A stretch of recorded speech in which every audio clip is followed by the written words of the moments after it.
I have a few times covered Cardano, but I don't really know that much about it. I've heard really great things about it. And in this video, I'm going to be finding out all about Cardano from a Cardano expert who's launching their project, their DeFi project on the Cardano blockchain.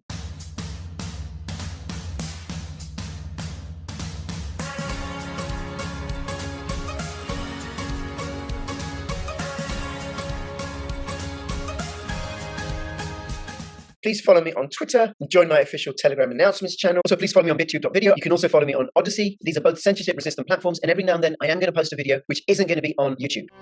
Take the first step towards online privacy. Get NordVPN. Now, if you want to preserve your security and your privacy, go check out the Apollo wallet, which I think is the most secure wallet going. Use my affiliate link and the code for a discount. Hey, Steve, thank you so much for making yourself available. Hello, how you doing? I'm doing very well. Thank you. You are in Australia. You are the CEO of DeFi.io. I prefer the founder rather than CEO. It's Okay, decentralized. founder. All right, sorry. Founder of DeFi.io, which is a decentralized project on the Cardano blockchain. And the ICO started already at the time of recording. And we're going to be talking about the ICO at some point. But I thought what would be useful for me and perhaps others who've heard about Cardano, haven't really looked into it, is what is so special about Cardano, and why have you chosen Cardano versus, some of the platform, Solana, Ethereum, some of the other platform protocols? Yeah. So first, absolutely. start by giving us a brief introduction about yourself. Yeah, absolutely. So Stephen, my name is Stephen. I'm from the DeFi project. We're essentially looking at constructing an auto harvester or liquidity aggregator on the ADA chain. Now, within that, my background is in trading. I came out of trading into stockbroking. I've been in the financial industry for a total of about 6 or 7 years. And now I'm running my own project and having an incredible time sort of putting everything together in this new world that Cardano has sort of created. And it's rather different to most other chains in a few market ways. And that's, I guess, what we'll be discussing. Yes. And we did do a video on TA a couple of weeks ago, using your technical analysis. And I'm going to be doing more videos with one of the team who's a really great technical and analyst, trader and stuff. Right? So people should watch out for that and make sure you subscribe. Now, you've known about cryptocurrency for a while. You could have launched your project on Ethereum. And we almost did. Oh, okay. Yeah, we even minted a token. You chose Cardano, and why not Ethereum? Why not some of the others? Well, let's start with some disadvantages within Ethereum specifically. Ethereum is a very unscalable chain. Even with ETH 2.0, it's still rather unscalable. It doesn't accept high volumes of transactions. It's got high gas fees. It's got it's very expensive to run on. It's also got a high chance of low stability is the proper term for it, or a high chance of transactions failing. And in Ethereum, when transactions fail, you still get stuck with a $30 cost. Right. So, sorry, Steve, I just want to say something about that, because we just recently had EIP 559. Was it 559 or 159? The protocol which was supposed to make gas 2.0. better. And then I looked at doing an Ethereum transaction, like putting some USDT into a smart contract, and it was like $60. And how much lower is it? Yeah, I was only putting in a few $100 worth of USDT because I wanted to test this. And I was like, I'm not paying $60. No. $100 of USDT. No, it's completely not illegal. Yeah. Look, and that's exactly what you're describing, right? So when our principal focus in our project is to try and introduce the world to DeFi, decentralized finance, the power of decentralized finance. We want to be inclusive. We want to ensure that we can get as many people as possible to partake. And whilst we began with the intention of starting our project on Ethereum because Ethereum allows for quick construction, quick release, we also realized that it isn't the chain that's the most inclusive. And I will use inclusive in inverted commas, but in the sense that it doesn't motivate newcomers to come onto the chain, learn how to engage with those systems, and then properly develop their skills as a DeFi educated individual, right? And we weren't really happy with that because that goes against the philosophy of what our project was aiming for. So when we're looking at when you're looking at sort of accessibility, Ethereum is a mess. When you're looking in terms of scalability, Ethereum, BNB is a bit of a mess. A lot of those chains, Solana's pretty good. Now, do you understand what I mean when I say scalability, by the way? Yeah, the ability to handle more and more transactions without slowing things down. You know, that the chain can actually hold it, that it's fast and got large capacity. I suppose one way of looking at it, Ethereum, how many people can you get in a small car? How many transactions can you get in a, you know, using that as an example, versus how many can you get in a juggernaut? Exactly. That's the perfect example, right? Yeah. And ADA is going to be scalable to the point of 2 million transactions a block. 2 million transactions per block? Yes. And what's the block time? 20 seconds. Wow. Okay. So that gives it 3 million transactions a minute. Right. So for people who aren't technically 6 million. Let me put it this way, right? If you think of, I mean, one of the ways I conceive of blockchains is like a railway carriage, where you got each carriage is a block with a whole set of transactions, and then you've got the train, which is the chain, and perhaps Ethereum is like, you know, those things where you have two guys pushing them down, right? Yeah. One of those. Pump. That's right. Or maybe even Bitcoin, right? Yeah. It's a faster version of it, right? Yeah. And then what you then with a regular platform protocol is a train with lots of carriages, loads of room inside, and with Cardano, like they have in the Netherlands, double-decker trains. Double-decker trains, they're really, really big. Much faster. Cardano, I would almost say, is like a double-decker bullet speed train. It's like a double-decker bullet train, right? Because it's super fast, it can hold very high capacity, right? So you combine those two advantages together, and all of a sudden, you have the capacity to have a much more scalable chain, which allows for control of cost.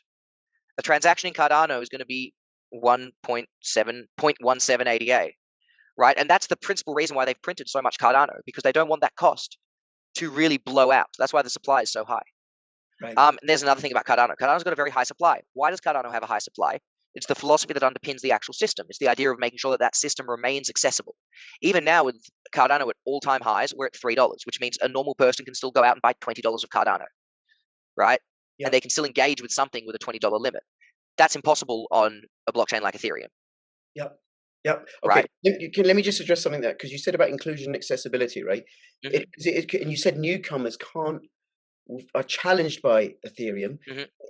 And I would add to that, like, qualify a bit further as small players. If I'm doing a $10,000, $100,000 transaction, then a $60 gas fee is nothing.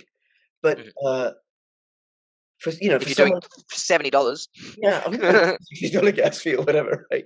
Absolutely. And also to extract it at the other end. So if I put it into a DeFi application and I've made some money, a little bit of money, and then 100% profit on my $100 transaction, and I take it out, I still got to pay that ridiculously high gas fee, or it may even be higher, depending upon the congestion on the Ethereum blockchain. So that absolutely. So then that goes against the spirit of decentralization. Absolutely, and then when we look at a blockchain like Binance, exactly what you just said there, right?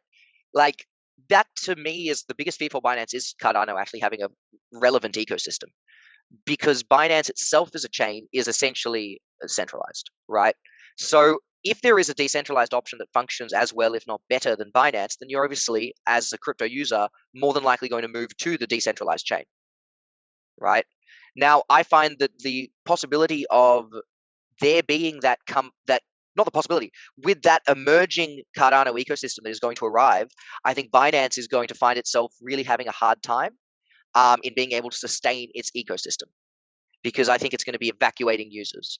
Binance, I'm actually a big fan of Binance overall, apart from its lack of decentralization. I think it's a very usable chain. It does get unstable when you have a lot of transactions going on. It's not going to have the same scalability. It's got a much smaller scalability than Cardano, but it is quick and efficient. Which then leads me to Solana and AVAX, right? Because I know very little about those. So if you can give a little introduction. So essentially, Solana has got this system. Well, I won't go through them specifically one by one. Essentially, they are blockchains that exist to allow for fast transactions or to have slightly different specificities to what Ethereum has. But they essentially run on the same technology as Ethereum, in the sense that they run on the language of Solidity, and they're run using an EVM, which is the virtual machine that runs Ethereum, right? So that allows them to be very interpretable with the Ethereum chain. Right. Now, being interpretable with the Ethereum chain contains a lot of advantages. That means that projects are able to go, hey, look at that. This is the exact same language that we're doing it in right now. We can move from here to there in 35 seconds. An example of that is Curve. Now, Curve and AVAX have just gone together to start doing some things, and they're offering some great deals on Curve farming. And if you look at what's recently happened to Curve's token, that's a result of what they've recently opened on AVAX. Now, that interoperability is fantastic, but it's still, and this is why I prefer Cardano, it still contains the same issue of Solidity, which is the language that it's using. Mm. Cardano is using a different language called Plutus, which works on a slightly different mechanism, totally different mechanism. It's actually as far apart as languages can be. And this actually gives you a higher level of security than what you get in Solidity-based protocols or on DeFi, on chains that use Solidity as their base language. I don't know how to, what part of that can I simplify for you? No, I get it. I do get it. It's very simple and clear. You have looked at those in depth. Now, was it you looking at it or some of In the what sense? the code? I Or have I have the capacity to. Well, that was the hardest part of our choice of moving to Cardano when we made that decision 8 months ago. I contain pretty much the capacity to be able to code in Solidity and to be able to, construct create a little DEX, get that all up and going. I don't have the capacity to do that in Plutus, which is the Cardano language. Right? It's a significantly more difficult language. It's specialized in by engineers. It's mostly used by engineers, which means you can't hire someone that can do it who doesn't have at least a master's. They just don't really exist. So as a result of that, it did make it a lot harder, or the accessibility to create the product was a lot harder to reach, right? It's a lot harder to find the people to do it.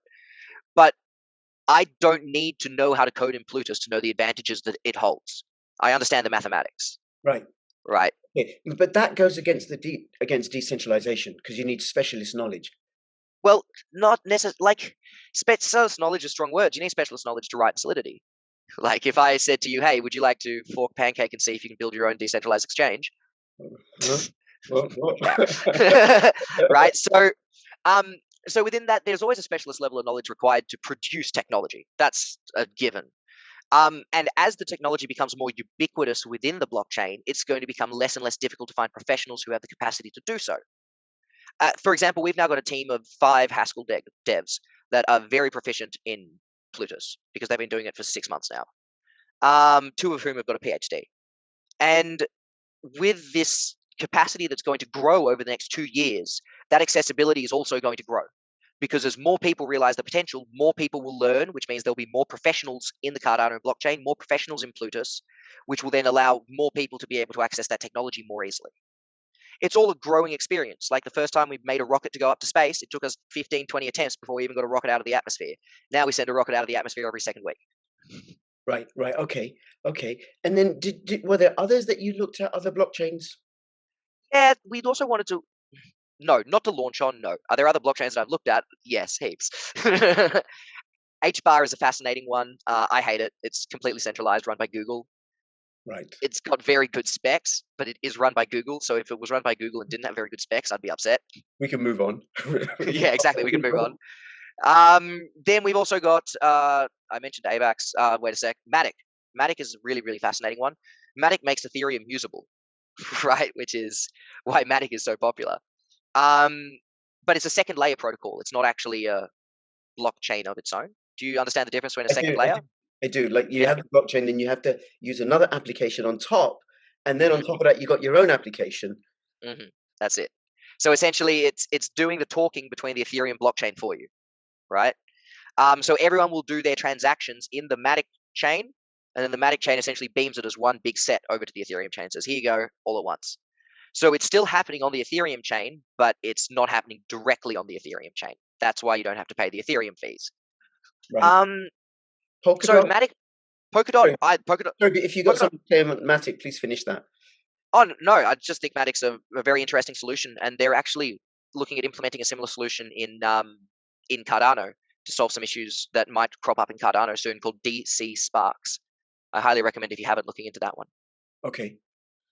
Now, as for Polkadot. Polkadot's actually my favorite ecosystem, to be fair. But that's because I don't see Polkadot as an ecosystem that in any way detracts from other ecosystems. I see Polkadot as kind of like a spider web that sits between all the ecosystems. Like imagine if you created a machine that had the capacity to allow all these separate islands to have a bridge, right? That bridge to me, that's how I see Polkadot. Polkadot is that bridge, right? So Ethereum can't really talk to, AVAX, which can't really talk to Solana. Right? I'm not necessarily sure how this would work with ADA, by the way, because Polkadot's a Solidity based as well. Yeah. But if with Polkadot, you could basically have the ability to create a parachain that can host all the apps from all the different chains and then beam it back across, right? Kind of sits between the chains for you. That's why it's such a grand project that's going to be so difficult to, there's a lot going into Polkadot. Right. Okay. What about interoperability with Cardano? How are people... Polkadots? No, or with generally? With Cardano, like Cardano with Ethereum projects, because Ethereum has colonized the DeFi space pretty much. It's the most transactions, the most money locked into Ethereum, and it does have, I suppose, in its advantage is that it's the test of time, in a way that Bitcoin isn't as great a chain as Litecoin. Bitcoin's been around, and that gives it a certain strength. Yeah, absolutely. It gives it a lot of strength because it's the first. In terms of interoperability, Cardano is fairly good, I believe. I think Cardano is going to be easier to use than Ethereum, for example. We're realistically going to have a little bit of growing pains when the smart contracts and everything starts launching. That is just the reality of any new technology, right? I think a lot of the market isn't aware of that going to be taking place yet. They all think it's going to hit September 12th and all these projects are going to just, boom, now we're on. So currently, I know of 0 projects launching on September 12th. And I don't say that lightly. And then when are the smart contracts going to start rolling out on Cardano? What sort 12th of... Sorry? What sort of projects are lined up or looking at it? Everything. The ecosystem's going to be huge. I know of at least 10 DEXs. I know of at least 3 oracles. We've already got an NFT environment that's growing exponentially. Highly recommend if you haven't, go and have a look at Cardano NFTs. And they're very easy to use. It's all automated, and they just hold it in your wallet. Yeah, I think it's going to be an incredible ecosystem. I'm super excited. It's going to be it's going to be pretty much fully fleshed out within 3 to 6 months, and you're going to be able to have all the functions of the other chains, but you're going to have the advantage of the safety of Cardano, mixed in with the scalability of Cardano, mixed in with the low cost of Cardano, mixed in with the accessibility of Cardano. Yes, and just to say, Cardano is an open source, decentralized project, which has another project that provides funding. Yeah. Okay. Yeah. And so you looked at a bunch of blockchains, and in the end, you chose Cardano for launching DeFi.io. Is there anything else you want to let us know about Cardano that we haven't covered? And then what we can do in a subsequent video is talk about DeFi specifically about that. Yeah, of course. Look, the last thing that I really want to say about Cardano is just that I really like the approach that they're taking to bring on new people into the ecosystem, to bring on newcomers into crypto, and that's what I found most interesting about it in the first place, as to why I built my project on that platform. I think it's going to be incredible to see how many newcomers come into the space once Cardano properly gets up and running. And I can already see that with Africans, for example. We've got a lot of Africans that have recently partaken in our ICO. And it's fantastic to see, to have what are classically marginalized communities, definitely at least in a financial sense, and to see these communities engaging with fairly high-end, complex financial instruments, I think is going to be absolutely, 1, game-changing for those communities, and 2, hopefully game-changing for the world's accessibility, as for the world's accessibility, essentially, not as anything, just the world becomes more accessible the more people we include. Everybody wins by having more people included in the world's financial system. Right. Okay. And that's why DeFi chose Cardano. That's why DeFi chose Cardano. We're going to talk about that. And if DeFi is that the first project to launch on the Cardano No, blockchain? we don't know if we'll be the first. We know that most projects are looking to launch, mid to late October. There's still a few things that we need to sort out, so no project set a date yet because that's still not really possible. I mean, the ICO. In terms of ICO, we're the second project I know of to ICO on Cardano. Okay, very cool. Pretty early, yeah. Pretty early. So have that first mover advantage. Okay. Yeah, hopefully. Thank you so much, and I look forward to speaking to you again. For those of you that are watching, I hope this was useful in terms of finding out about Cardano. I didn't know that much about it in terms of the detail, so this has been useful for me. If there's anything you want to add that we haven't covered because you know about Cardano, let us know in the comments below. And also, if you have any other questions or comments, let me know. And do watch out for the video on verify.io. And between now and when I see you next, please keep filling your pockets with crypto profits. This is Crypto Rich and Crypto Steven signing out. All the best. Bye-bye. Have a good day.